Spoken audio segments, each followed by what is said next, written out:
Hi hello ಎಲ್ಲರಿಗೂ ನಮಸ್ಕಾರ. ಹೊಸ ವರ್ಷದ ಆರ್ಥಿಕ ಶುಭಾಶಯಗಳೊಂದಿಗೆ ಇವತ್ತಿನ ವ್ಲಾಗ್ ಶುರು ಮಾಡ್ತಾ ಇದ್ದೀನಿ. ಇವತ್ತು ಸುಶೀಶ್ ಕಿಚನ್ನಲ್ಲಿ veg cashew malai gravy, ghee rice ಮತ್ತು ಹಾಲು ಒಬ್ಬಟ್ಟು ಅಥವಾ ಸ್ವೀಟ್ ಪೂರಿ ಇದನ್ನು ಮಾಡ್ತಾ ಇದ್ದೀನಿ. ಇವತ್ತು ನಾನು ಫಸ್ಟು ವೆಜಿಟೇಬಲ್ಸ್ ಎಲ್ಲ ಕಟ್ ಮಾಡಿ ಇಟ್ಕೊಂಡಿದ್ದೀನಿ.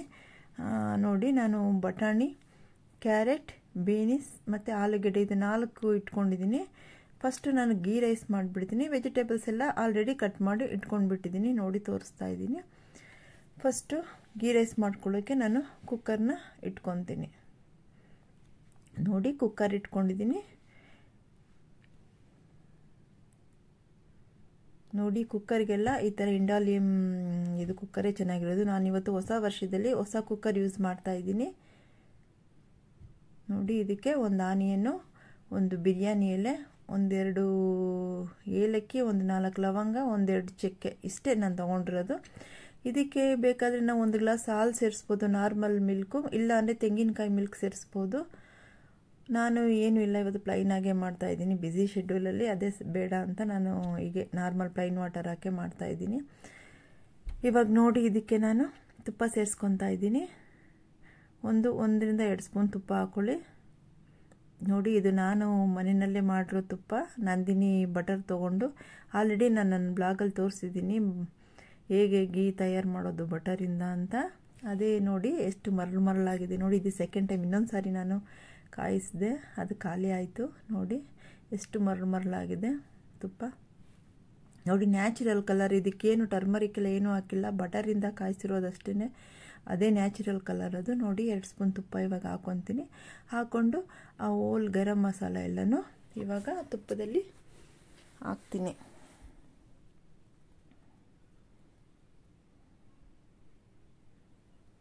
ನೋಡಿ, ಇವಾಗ ಲವಂಗ, ಬೇಲೀಫ್, ಚಕ್ಕೆ, ಏಲಕ್ಕಿ ಮತ್ತು ಅದನ್ನು ಸ್ವಲ್ಪ ಫ್ರೈ ಮಾಡಿಬಿಟ್ಟು ನಂತರ ಆನಿಯನ್ನು ಇದರಲ್ಲಿ ಸೇರಿಸ್ಕೊತೀನಿ.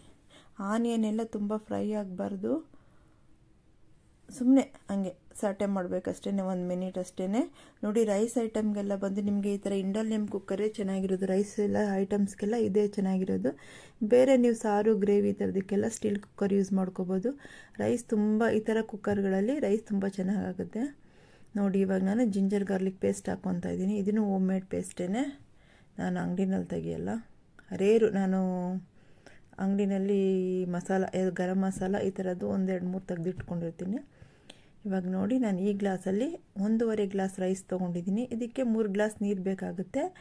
ಇದು ಗೀ ರೈಸ್ ಆಗಿರೋದ್ರಿಂದ ನೀವು 1/4 ಗ್ಲಾಸ್ ನೀರು ಕಮ್ಮಿ ಮಾಡ್ಕೊಳ್ಳಿ. ಈ ನೀರು ಹಾಕೋ ಜಾಗದಲ್ಲಿ ನೀವು 1 ಗ್ಲಾಸು ಮಿಲ್ಕ್ ಆದರೂ ಸೇರಿಸ್ಕೋಬೋದು, ಇಲ್ಲ ತೆಂಗಿನಕಾಯಿ ಹಾಲಾದರೂ ಸೇರಿಸ್ಕೋಬೋದು. ನೋಡಿ, ಇವಾಗ ನಾನು 2-3 ಗ್ಲಾಸ್ ನೀರು ಸೇರಿಸ್ಕೊಂಡಿದ್ದೀನಿ. ಸಾಲ್ಟ್ ಸ್ವಲ್ಪ ಹಾಕ್ಬೇಕು ಇದಕ್ಕೆ, ನೋಡ್ತಾ ಇದ್ದೀನಿ. ಸಾಲ್ಟ್ ಹಾಕ್ಬಿಟ್ಟು ರೈಸ್ ನೋಡಿ ನೆನೆಸಿಟ್ಕೊಂಡಿದ್ದೀನಿ. ರೈಸ್ ತೊಳೆದ್ಬಿಟ್ಟು ನೆನೆ ಹಾಕುವಾಗ ನೀವು 2-3 ಗ್ಲಾಸ್ ಎಷ್ಟು ರೈಸ್ ತೊಗೊಂಡ್ರೆ ಅದಕ್ಕೆ ಡಬ್ಬಲ್ಗಿನ್ನ ಸ್ವಲ್ಪ ಕಮ್ಮಿ ಹಾಕ್ಕೊಂಡ್ರೆ ಈ ಥರ ರೈಸ್ಗಳು ಪಲಾವ್ಗೆಲ್ಲ ಚೆನ್ನಾಗಿರುತ್ತೆ. ನೋಡಿ, ಇವಾಗ ರೈಸ್ ಎಲ್ಲ ಹಾಕ್ಬಿಟ್ಟು ನಾನು ಕುಕ್ಕರ್ನ ಲಾಕ್ ಮಾಡಿಬಿಡ್ತೀನಿ. ಕುಕ್ಕರ್ ಲಾಕ್ ಮಾಡಿಬಿಟ್ಟು 1 ವಿಷಲ್ ಬಂದರೆ ಸಾಕು.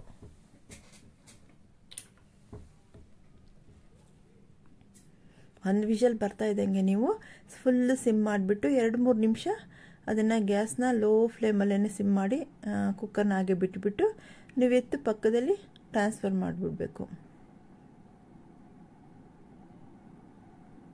ನೀವು ಜಾಸ್ತಿ ರೈಸ್ ಮಾಡಿದಾಗ 3 ಗ್ಲಾಸ್ 4 ಗ್ಲಾಸ್ ಮಾಡಿದಾಗ 2 ವಿಷಲ್ ಬರಬೇಕು. ಇವಾಗ 1 ವಿಷಲ್ ಬಂದರೆ ಸಾಕು, ಆ ಹೀಟೇ ಇರುತ್ತೆ. ನೀವು ಸ್ವಲ್ಪ ಸಿಮ್ಮಲ್ಲಿಟ್ಟರೆ ಇದೆಲ್ಲ ರೈಸ್ ಎಲ್ಲ ಚೆನ್ನಾಗಿ ಹಿಂಗೆ ಬಿಟ್ಟು ಚೆನ್ನಾಗಾಗುತ್ತೆ. ನೋಡಿ, 1 ವಿಷಲ್ ಬರ್ತಾಯಿದ್ದೆ. ನಾನು ಇವಾಗ ಒಂದು 2-3 ಮಿನಿಟ್ಸ್ ಫುಲ್ಲು ಸಿಮ್ ಮಾಡಿ ಇಟ್ಬಿಟ್ಟು ಆಮೇಲೆ ಆಫ್ ಮಾಡಿಬಿಡ್ತೀನಿ.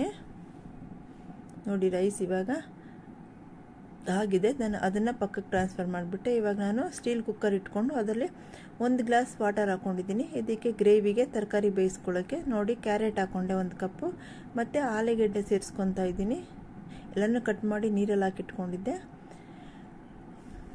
ನಂತರ ಇದಕ್ಕೆ ಬೀನಿಸ್ ಸೇರಿಸ್ಕೊತೀನಿ.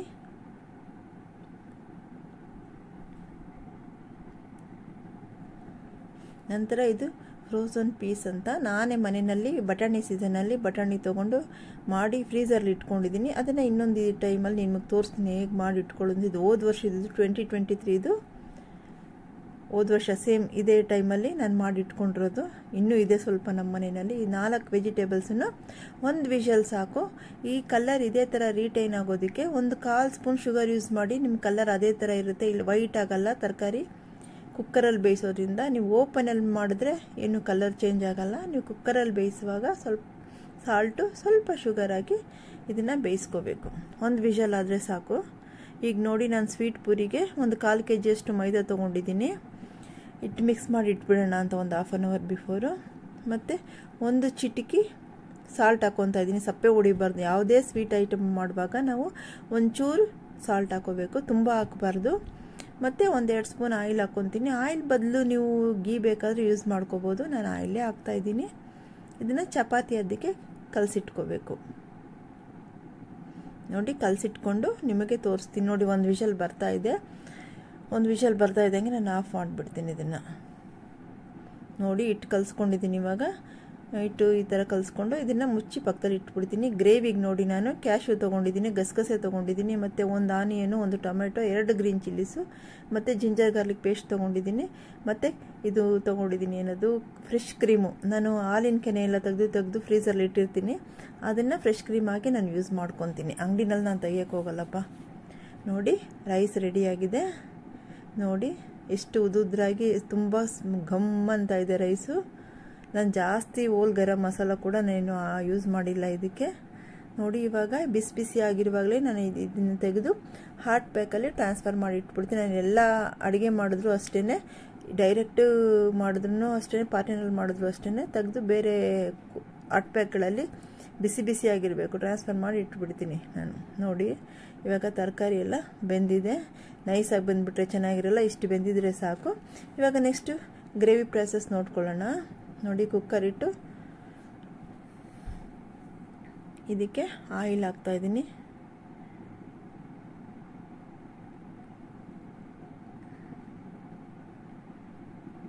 ಆಯಿಲ್ ಹಾಕಿಲ್ಲ. ಇವತ್ತು ನಾನು ಮಾಂಗಲ್ಯ ಭಾಗ್ಯ ಅನ್ನೋ ಚಿತ್ರದಿಂದ ಒಂದು ಸಾಂಗ್ ಆಡ್ತೀನಿ. ಈಗ ಸೆಂಟ್ರಲ್ಲೇ ಆಡ್ತೀನಿ.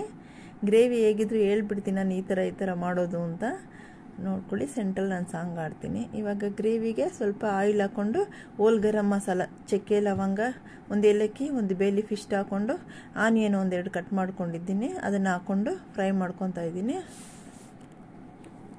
ಫ್ರೈ ಮಾಡಿಕೊಂಡು ನೆಕ್ಸ್ಟ್ ಇದಕ್ಕೆ ಟೊಮೆಟೊ ಚಿಕ್ಕದಾಗಿ ಟೊಮೆಟೊ 1.5 ಟೊಮೆಟೊ ಕಟ್ ಮಾಡಿ ಇಟ್ಕೊಂಡಿದ್ದೀನಿ. ಅದನ್ನು ಹಾಕ್ಕೊತೀನಿ. ನೋಡಿ ಇವಾಗ ಜಿಂಜರ್ ಗಾರ್ಲಿಕ್ ಪೇಸ್ಟ್ ಹಾಕ್ಬಿಡ್ತೀನಿ. ಫಸ್ಟು 1-2 ಸ್ಪೂನು, ಇಲ್ಲ 1.5 ಸ್ಪೂನ್ ಸಾಕು. ಇದನ್ನು ಹೋಮ್ ಮೇಡ್ ಪೇಸ್ಟ್. ಇದನ್ನು ಹಾಕ್ಬಿಟ್ಟು ಚೆನ್ನಾಗಿ ಫ್ರೈ ಮಾಡ್ತೀನಿ. ಫ್ರೈ ಮಾಡಿಬಿಟ್ಟು ಟೊಮೊಟೊ ಸೇರಿಸ್ಕೋಬೇಕು. ಮತ್ತು ನಾನು ಆವಾಗಲೇ ತೋರಿಸ್ತೀನಲ್ವ ಕ್ಯಾಶ್ಯೂ, ಗಸಗಸೆ, 1 ಟೊಮೆಟೊ, 1 ಈರುಳ್ಳಿ, 2 ಗ್ರೀನ್ ಚಿಲ್ಲೀಸು, ಮತ್ತು ಫ್ರೆಶ್ ಕ್ರೀಮ್ ಇದೆ ಅಲ್ವಾ, ನಾನು ಆ ಜಾರಲ್ಲೇ ಸೇರಿಸ್ಕೊಂಡು ಗ್ರೈಂಡ್ ಮಾಡಿಬಿಡ್ತೀನಿ. ನಾನು ಸಪ್ರೇಟಾಗಿ ಬೀಟ್ ಮಾಡೋಕ್ಕೆ ಹೋಗಲ್ಲ. ನೋಡಿ ಇವಾಗ ಟೊಮೆಟೊ ಸೇರಿಸ್ಕೊತೀನಿ. ಟೊಮೆಟೊ ಸೇರಿಸ್ಕೊಂಡು ನೋಡಿ ಈರುಳ್ಳಿ ಎಲ್ಲ ಹಾಕಿದ್ಮೇಲೆ ಹೋಲ್ ಗರಂ ಮಸಾಲ ಹಾಕಿದ್ಮೇಲೆ ಈರುಳ್ಳಿ ಹಾಕಿ, ಈರುಳ್ಳಿ ಮೇಲೆ ಜಿಂಜರ್ ಗಾರ್ಲಿಕ್ ಪೇಸ್ಟ್ ಹಾಕಿ, ಆಮೇಲೆ ಟೊಮೆಟೊ ಸೇರಿಸ್ಕೊಂಡು ಇವಾಗ ಗ್ರೈಂಡಿಂಗ್ ಇದೆಲ್ಲ ಬಂದು ಜಾರಲ್ಲಿ ಹಾಕ್ಕೊಂಡು ಗ್ರೈಂಡ್ ಮಾಡ್ಕೊಂಬರ್ತೀನಿ. ಹಾಗೆ ನಾನು ಸಾಂಗು ಕಂಟಿನ್ಯೂ ಎಲ್ಲ ಸ್ಟಾರ್ಟ್ ಮಾಡ್ತೀನಿ. ನೀವು ಹಾಗೆ ನೋಡ್ತಾ ಇರಿ. ನಾನು ಮುಗಿದ ತಕ್ಷಣ ನಾನು ಏನು ಮಾಡಿದೆ ಅಂತ ನಿಮಗೆ ನೀವು ನೋಡ್ತಾ ಇರ್ತೀರಲ್ವ, ಹಾಗೆ ಹೇಳ್ತೀನಿ ಆಯಿತಾ. ಆಸೆಯ ಭಾವ ಒಲವಿನ ಜೀವ ಒಂದಾಗಿ ಬಂದಿದೆ. ಆಸೆಯ ಭಾವ ಒಲವಿನ ಜೀವ ಒಂದಾಗಿ ಬಂದಿದೆ. ಹೊಸ ಬಗೆ ಗುಂಗಿನ ನಿಶತಾನೇರಿದಂತಿದೆ. ಆಸೆಯ ಭಾವ ಒಲವಿನ ಜೀವ ಒಂದಾಗಿ ಬಂದಿದೆ. ಕಣ್ಣಿನ ಸನ್ನೆಯಲ್ಲಿ ಕಾವ್ಯವನೀ ಬರೆದೆ. ಹೆಜ್ಜೆಯ ಭಾವಕ್ಕೆ ಹಂಸವೇ ನಾಚಿದೆ. ಗಾಳಿಯ ಬೀಸಿನಲ್ಲಿ ಗಾನವು ನೀನಾದೆ. ನನ್ನಿದೆ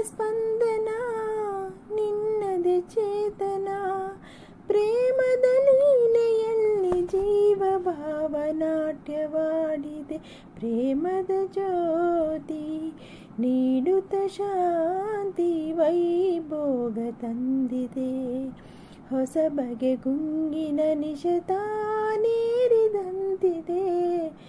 ಆಸೆಯ ಭಾವ ಒಲವಿನ ಜೀವ ಒಂದಾಗಿ ಬಂದಿದೆ. ಹೊಸ ಬಗೆ ಗುಂಗಿನ ನಿಶತ ನೀರಿದಂತಿದೆ. ಆಸೆಯ ಭಾವ ಒಲವಿನ ಜೀವ ಒಂದಾಗಿ ಬಂದಿದೆ. ಹೊಸ ಬಗೆ ಗುಂಗಿನ ನಿಶತ ನೀರಿದಂತಿದೆ. ಆಸೆಯ ಭಾವ ಒಲವಿನ ಜೀವ ಒಂದಾಗಿ ಬಂದಿದೆ. ಹೇಗಿತ್ತು ಅಂತ ಕಮೆಂಟ್ಸಲ್ಲಿ ತಿಳಿಸಿ. ನೋಡಿ, ಆನಿಯನ್ನು ಟೊಮೆಟೊ ಜಿಂಜರ್ ಗಾರ್ಲಿಕ್ ಎಲ್ಲ ಫ್ರೈ ಮಾಡ್ಕೊಂಡ್ಮೇಲೆ ತರಕಾರಿನೂ ಹಾಕ್ಕೊಂಡು ಫ್ರೈ ಮಾಡಿಕೊಂಡು ನಂತರ ನಾನು ರುಬ್ಬಿದ್ದೆ ಅಲ್ವಾ ಆ ಮಸಾಲ ಅದರಲ್ಲಿ ಹಾಕ್ಬಿಟ್ಟು ಇವಾಗ ನಾನು ಸ್ವಲ್ಪ ಗರಂ ಮಸಾಲ ಹಾಕ್ತಾಯಿದ್ದೀನಿ, 1/4 ಸ್ಪೂನಷ್ಟು. ಒಂದು 1/2 ಸ್ಪೂನು ಕಿಚನ್ ಕಿಂಗ್ ಮಸಾಲ, ಇದನ್ನು ಎವರೆಸ್ಟಲ್ಲೇ ಸಿಗುತ್ತೆ ಕಿಚನ್ ಕಿಂಗ್ ಮಸಾಲ ಅಂತ. ಮತ್ತು 1 ಸ್ಪೂನು ಧನಿಯಾ ಪೌಡ್ರ್, 1 ಸ್ಪೂನ್ ಇಲ್ಲ 3/4 ಸ್ಪೂನ್ ಹಾಕ್ತಾಯಿದ್ದೀನಿ. ಈ ಟೈಮಲ್ಲಿ ನಿಮಗೆ ಖಾರಕ್ಕೆ ಬೇಕು ಅಂದರೆ ನಾನು 2 ಚಿಲ್ಲೀಸ್ ಹಾಕಿರೋದು ಆ ಗ್ರೈಂಡಿಂಗ್ ಇದರಲ್ಲಿ. ಒಂದು ಸ್ವಲ್ಪ ರೆಡ್ ಚಿಲ್ಲೀಸ್ ಪೌಡ್ರನ್ನ ಆ್ಯಡ್ ಮಾಡ್ಕೋಬೋದು. ಖಾರ ಬೇಡ ಅಂದರೆ ಪರವಾಗಿಲ್ಲ, ಇಷ್ಟೇ ಸಾಕು ಅಂದರೆ ಇನ್ನೊಂದು ಚಿಲ್ಲಿ ಬೇಕಾದ್ರೆ ನೀವು ಎರಡು ಜಾಗದಲ್ಲಿ ಒಂದನ್ನೇ ಸೇರಿಸ್ಕೊಳ್ಳಿ, 3 ಹಾಕ್ಕೊಂಡು ಗ್ರೈಂಡ್ ಮಾಡ್ಕೊಳ್ಳಿ. ನಾನು ಇಷ್ಟೇ ಹಾಕ್ತಾಯಿದ್ದೀನಿ, ರೆಡ್ ಚಿಲ್ಲಿ ಪೌಡ್ರ್ ಹಾಕ್ತಾಯಿಲ್ಲ. ನೋಡಿ, ಇವಾಗ ಇದನ್ನೆಲ್ಲ ಚೆನ್ನಾಗಿ ಮಿಕ್ಸ್ ಮಾಡಿಬಿಟ್ಟು ಈ ಥರ ಗ್ರೇವಿಸ್ಗೆಲ್ಲ ಸ್ವಲ್ಪ ಒಂದು 1/4 ಸ್ಪೂನ್ ಶುಗರ್ ನಾನು ಇವಾಗ ಆ್ಯಡ್ ಮಾಡ್ತೀನಿ. ನೀವು ಹಾಕಲಿಲ್ಲ ಅಂದರೂ ಸ್ಕಿಪ್ ಮಾಡ್ಕೊಳ್ಳಿ, ನಾನು ಹಾಕ್ತೀನಿ, ನನಗೆ ಟೇಸ್ಟ್ ತುಂಬ ಇಷ್ಟ ಆಗುತ್ತೆ. ಸಾಲ್ಟು ಮತ್ತು ಇವಾಗ ನೋಡಿ ಒಂದು ಚಿಟಿಕೆ ಅರಿಶಿನ ಹಾಕ್ಬೇಕು, ತುಂಬ ಜಾಸ್ತಿ ಹಾಕ್ಬೋದು, ತುಂಬ ಯೆಲ್ಲೋ ಕಲರ್ ಆಗಿಬಿಡುತ್ತೆ. ಇದು ವೈಟಿಶಲ್ಲಿ ಲೈಟ್ ಕಲರ್ ಇರುತ್ತೆ,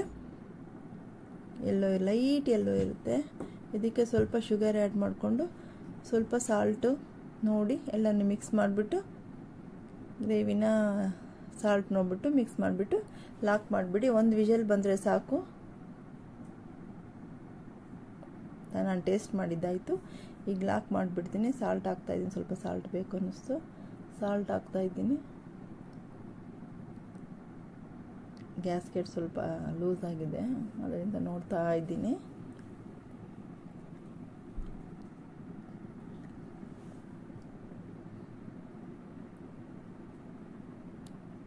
ಕುಕ್ಕರ್ನ ಸರಿಯಾಗಿ ಲಾಕ್ ಮಾಡಿಬಿಟ್ಟು ಇವಾಗ ಒಂದು ವಿಷಲ್ ಬಂದರೆ ಸಾಕು. ಕುಕ್ಕರು ವಿಷಲ್ ಬರ್ತಾ ಇದ್ದಂಗೆ ನಾನು ಪಕ್ಕದಲ್ಲಿ ಎತ್ತಿಟ್ಬಿಟ್ಟು ನೋಡಿ ತೋರಿಸ್ತೀನಿ. ವಿಷಲ್ ಬಂದಿದ್ದಾಯಿತು. ಪ್ರೆಷರ್ ರಿಲೀಸ್ ಆದಮೇಲೆ ಗ್ರೇವಿ ನೋಡಿ ಏನು ಸಖತ್ತಾಗಿ ಬಂದಿದೆ ನೋಡಿ. ನಾನು ಡಿಶ್ ಔಟ್ ಮಾಡಿದಾಗ ತೋರಿಸ್ತೀನಿ, ಆಯಿತಾ? ತುಂಬ ಚೆನ್ನಾಗಿರುತ್ತೆ ಇದು. ಪೂರಿಗೆ ಚೆನ್ನಾಗಿರುತ್ತೆ, ಗೀ ರೈಸಿಗೆ ಚೆನ್ನಾಗಿರುತ್ತೆ, ನಾರ್ಮಲ್ ವೈಟ್ ರೈಸು ಕೂಡ ಚೆನ್ನಾಗಿರುತ್ತೆ. ನೀವು ಮಾಡಿ ನೋಡಿ ಒಂದ್ಸಲ. ಲಾಸ್ಟಲ್ಲಿ ಸ್ವಲ್ಪ ಕಸೂರಿ ಮೆಥಿ ಹಾಕ್ಕೊಂಡ್ರೆ ತುಂಬ ಚೆನ್ನಾಗಿರುತ್ತೆ. ಇವಾಗ ನೋಡಿ ಸ್ವೀಟ್ ಪೂರಿಗೆ ನಾನು ರೆಡಿ ಮಾಡ್ಕೊಂಡಿದ್ದೀನಿ. ತೆಂಗಿನಕಾಯಿ, ಗಸಗಸೆ, ಏಲಕ್ಕಿ ರುಬ್ಕೊಂಡು ಪ್ಯಾನಲ್ಲಿ ಹಾಕ್ಕೊಂಡು ಇದನ್ನು ಬಿಸಿ ಮಾಡ್ಕೋಬೇಕು. ಇದಕ್ಕೆ ಸ್ವೀಟ್ಗೋಸ್ಕರ ಬೆಲ್ಲನ ಸ್ವಲ್ಪ ಜಜ್ಜಿ ಇಟ್ಕೊಂಡಿದ್ದೀನಿ. ಪಾಯಸಕ್ಕೆ ಯಾವ ಥರ ಸ್ವೀಟ್ ಹಾಕ್ತೀವೋ ಅದೇ ಥರ ಸ್ವೀಟ್ ಇದಕ್ಕೂ ಹಾಕಬೇಕು.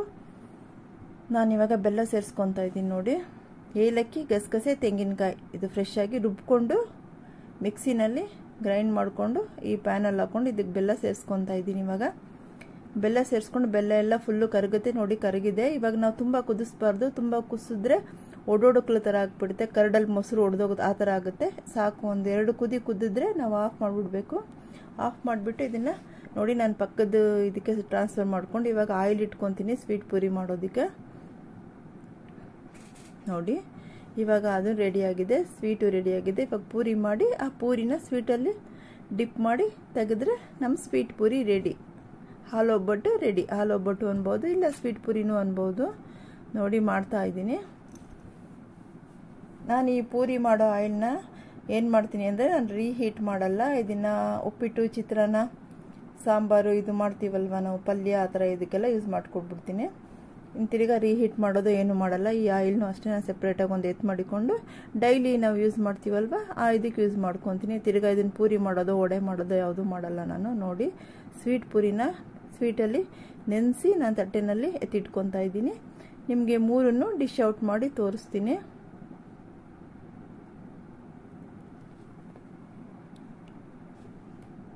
ನೋಡಿ ಪೂರಿ ತುಂಬ ಉಬ್ಬಿ ಬರಬಾರ್ದು, ಅದಕ್ಕೆ ನಾನು ಇದನ್ನು ಮೇಲ್ಗಡೆ ಪ್ರೆಸ್ ಮಾಡ್ತೀನಿ. ಪ್ರೆಸ್ ಮಾಡಿಬಿಟ್ಟು ಇಟ್ಕೊತೀನಿ. ತುಂಬ ಉಬ್ಬು ಬಂದರೆ ಚೆನ್ನಾಗಿರಲ್ಲ, ಆಮೇಲೆ ಸೆಂಟ್ರಲ್ಲಿ ಒಡೆದೋಗ್ಬಿಡುತ್ತೆ ಅದು. ಆಮೇಲೆ ಪ್ರೆಸ್ ಮಾಡಿ ಹಾಗೆ ಪ್ರೆಸ್ ಮಾಡಿಕೊಂಡು ಆ ಕಡೆ ಈ ಕಡೆ ಬೇಯಬೇಕು, ಎಂಡಿಂಗ್ಸ್ ಎಲ್ಲ ಬೇಯೋದಕ್ಕೆ ಹಂಗೆ ಟ್ವಿಸ್ಟ್ ಮಾಡ್ತಾಯಿದ್ದೀನಿ ನಾನು.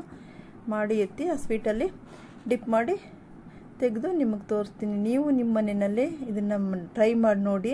ಇಲ್ಲ ತುಂಬ ಜನ ಮಾಡ್ತಾರೆ, ಮಾಡಲ್ಲ ಅಂತಲ್ಲ, ತುಂಬ ಜನ ತುಂಬ ವೆರೈಟಿಯಾಗಿ ಮಾಡ್ತಾರೆ. ಮೇಲೆ ಡ್ರೈ ಕೋಕೋನಟ್ ಪುಡಿ ಎಲ್ಲ ಉದುರಿಸ್ತಾರೆ, ಡ್ರೈ ನಟ್ಟು ಇದು ಬಾದಾಮಿ ಗೋಡಂಬಿ ಇದ್ರದ್ದೆಲ್ಲ ಪಿಸ್ತಾ ಇದ್ದೆಲ್ಲ ಚಿಕ್ಕ ಚಿಕ್ಕದಾಗಿ ಕಟ್ ಮಾಡಿ ಮೇಲೆ ಹಾಕ್ತಾರೆ. ನಾನೇನಿಲ್ಲಪ್ಪ ಇದೇ ಥರ ಪ್ಲೈನಾಗೆ ಮಾಡೋದು.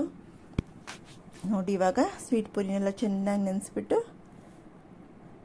ತುಂಬ ಜನಕ್ಕೆ ತುಂಬ ನೆಂದಿರೋದು ಇಷ್ಟ. ನಮ್ಮ ಮನೆಯಲ್ಲಿ ಹಂಗೆ ಫ್ರೆಶ್ ಆಗಿ ಹಂಗೆ ಕ್ರಿಸ್ಪಿಯಾಗಿರಬೇಕು, ಹಂಗಂಗೆ ಮಾಡಿ ಮಾಡಿ ಹಂಗಂಗೆ ಸರ್ವ್ ಮಾಡಿದ್ರೆ ಅವ್ರು ತುಂಬ ಇಷ್ಟಪಡ್ತಾರೆ ನಮ್ಮ ಮಕ್ಕಳೆಲ್ಲ. ಇವಾಗ ನೋಡಿ ರೆಡಿ ಆಯಿತು. ಇವಾಗ ನಾನು ಡಿಶ್ ಔಟ್ ಮಾಡಿ ತೋರಿಸ್ತೀನಿ. ರೈಸು ಮತ್ತು veg gravy, veg cashew malai gravy, ghee rice with sweet puri. ಇವತ್ತು ನಮ್ಮ ಹೊಸ ವರ್ಷದಲ್ಲಿ ನಮ್ಮ ಮನೆಯಲ್ಲಿ ಮಾಡಿರೋದು. ಯಾವುದಾದ್ರೂ ಒಂದು ಸ್ವೀಟ್ ಮಾಡಬೇಕಲ್ವ ನ್ಯೂ ಇಯರ್ಗೆ ಅಂತ ನಾನು ಇದನ್ನೇ ಮಾಡಿದ್ದು ಇವತ್ತು. ಇದು ಅಂದರೆ ನಮ್ಮ ಮನೆಯಲ್ಲಿ ಎಲ್ಲರಿಗೂ ಇಷ್ಟ. ಇವಾಗ ನೋಡಿ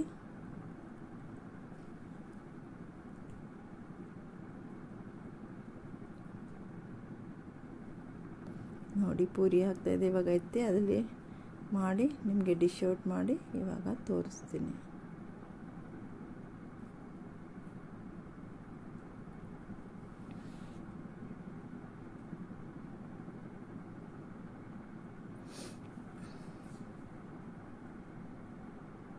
ನೋಡಿ ಪೂರಿ ಎಲ್ಲ ಆಲ್ಮೋಸ್ಟ್ ರೆಡಿಯಾಗಿದೆ. ಇವಾಗ ತಟ್ಟೆಗೆ ನಾನು ಪೂರಿನ ಟ್ರಾನ್ಸ್ಫರ್ ಮಾಡ್ಕೊತೀನಿ. ಇವಾಗ ಗೀ ರೈಸನ್ನು ಮತ್ತು ಕುರ್ಮಾ ಇಟ್ಟು ಈ ಸ್ವೀಟ್ ಜೊತೆಗೆ ನಿಮಗೆ ಡಿಶ್ ಔಟ್ ಮಾಡಿ ತೋರಿಸ್ತೀನಿ, ಆಯಿತಾ? ನೋಡಿ ನೀವು ಮಾಡಿ ಟೇಸ್ಟ್ ಹೇಗಿತ್ತು ಅಂತ ನನಗೆ ಕಮೆಂಟ್ಸ್ ಬಾಕ್ಸಲ್ಲಿ ತಿಳಿಸಿ. ನೋಡಿ ರೆಡಿಯಾಗಿದೆ. ನನ್ನ ಚಾನಲ್ನ ನೀವು ಸಬ್ಸ್ಕ್ರೈಬ್ ಮಾಡಿ, ಕಮೆಂಟ್ ಮಾಡಿ, ಲೈಕ್ ಕೊಡಿ, ಆಯಿತಾ? Thank you.